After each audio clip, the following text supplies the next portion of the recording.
Kasus asusila yang dilakukan seorang dokter residen anestesi di Rumah Sakit Hasan Sadikin Bandung menjadi pembuka rangkaian berita sepekan. Kasus asusila ini menggegerkan banyak pihak. Tersangka diduga memperkosa seorang wanita penunggu pasien di Rumah Sakit Hasan Sadikin Bandung pada 18 Maret lalu. Belakangan terungkap ada 2 korban baru yang juga merupakan pasien rumah sakit, sehingga total ada 3 korban dalam kasus ini. Dalam olah TKP pada Jumat pekan lalu di lantai 7 gedung pelayanan ibu dan anak, petugas melakukan pencarian ulang barang bukti di tempat tidur di kamar ruang rawat. Sebelumnya petugas menemukan 5 jenis obat bius. Tersangka melakukan aksi asusila dengan memanfaatkan ruangan yang tidak terkunci dan belum difungsikan. Dalam aksinya tersangka membius korban hingga tidak sadarkan diri masing-masing selama 4 jam dan 1 jam. Sebelum melakukan aksinya, tersangka mempelajari kondisi sekitar dengan menaiki lift hingga lantai 6 dan mengakses lantai 7 melalui tangga darurat. 2 orang korban lagi sudah dilakukan pemeriksaan kemarin. Untuk kejadian pada tanggal 10 Maret dan tanggal 16 Maret. Umurnya sama, jadi yang satu dengan dalih akan dilakukan analisa anestesi. Kemudian juga yang kedua akan dilakukan uji alergi terhadap obat bius. Alasannya seperti itu. Kemudian korban dibawa ke tempat yang sama. Menteri Kesehatan Budi Gunadi Sadikin kemudian membekukan program pendidikan dokter spesialis anestesi dari Fakultas Kedokteran Universitas Padjadjaran dan Rumah Sakit Hasan Sadikin Bandung. Harus ada efek jerahnya. Ini sering terjadi. Jadi Undip juga bunuh diri kan terjadi. Tapi nggak pernah ada efek jerah, jadi orang nggak melakukan terus. Melihat ini hal biasa. Jadi kita udah pastikan STR, SIP dicabut. Karena Bapak sekarang ada di Kemenkes dengan undang-undang yang baru, sehingga dia nggak bisa praktek lagi. Nah sekarang Kemenkes akan mewajibkan semua peserta PPDS yang mau masuk harus tes mental dulu.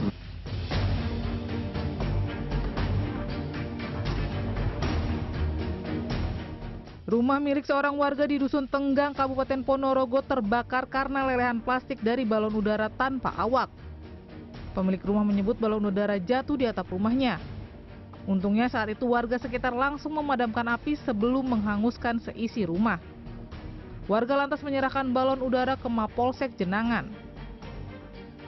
Kan masih ngopi di ngepos sana.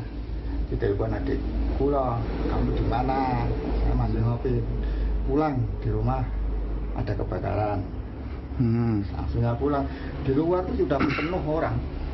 Yang gerak cepat tuh, sudah padam. Alhamdulillahnya. Itu waktu kejadian apinya masih menyala? Menyala. Di Trenggalek, anggota Polsek Durenan menyita 65 petasan berukuran jumbo dan 20 balon udara besar dari razia yang dilakukan di Kecamatan Durenan. Balon udara tanpa awak yang dipasang petasan kemudian disita saat akan diterbangkan warga pada tradisi Lebaran Ketupat. Kapolsek Durenan menyebut bersamaan dengan razia yang digelar, sebuah balon udara berisi rangkaian petasan juga jatuh dan menimpa rumah dinas seorang dokter. Akibatnya atap rumah dan beberapa perabot rumah tangga rusak parah. Di lokasi lain, anggota Polres Klaten menyita balon udara tanpa awak setinggi sekitar 6 meter yang jatuh dan tersangkut di pohon di Kecamatan Jogonalan, Klaten. Polisi menemukan botol bekas tempat bahan bakar serta sumbu api dan rangka balon lengkap dengan kawatnya. Kapolsek Jogonalan menduga balon jatuh karena kehabisan bahan bakar dan mengalami kerusakan. Di Pekalongan, Jawa Tengah, warga menggelar tradisi Syawalan dengan menerbangkan balon udara tanpa awak. Balon diterbangkan dengan tenaga uap panas dan dipasang petasan. Selain membahayakan karena bisa menimpa rumah warga, balon udara tradisional juga membahayakan jalur penerbangan pesawat komersil dan mengganggu jaringan listrik PLN. Pekalongan ini adalah jalur penerbangan tersibuk di Indonesia.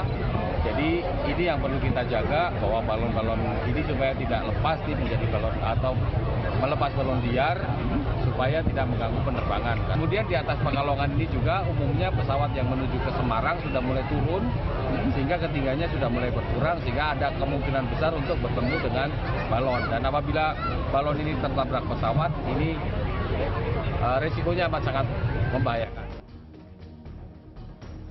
Rangkuman berita sepekan ditutup dengan berita meninggalnya musikus senior Titiek Puspa.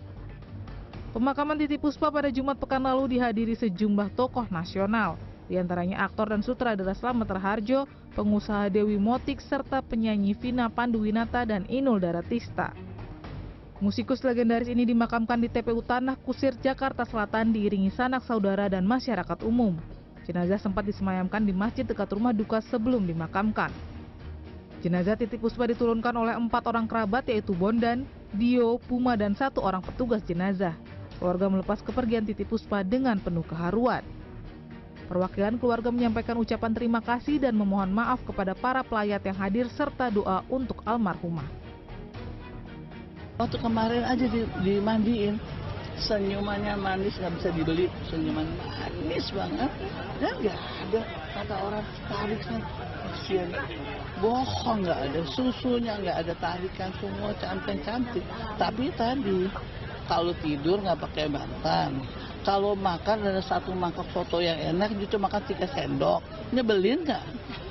Kebetulan saya dekat dengan suami beliau namanya Pak Musmalim ya, dan kami juga dianggap udah kayak ponakan sendiri.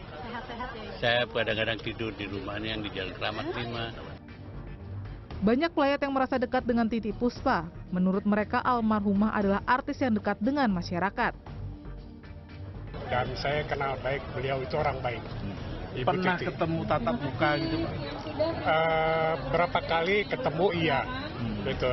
Selalu ceria beliau. Dan optimis, hidup itu optimis beliau.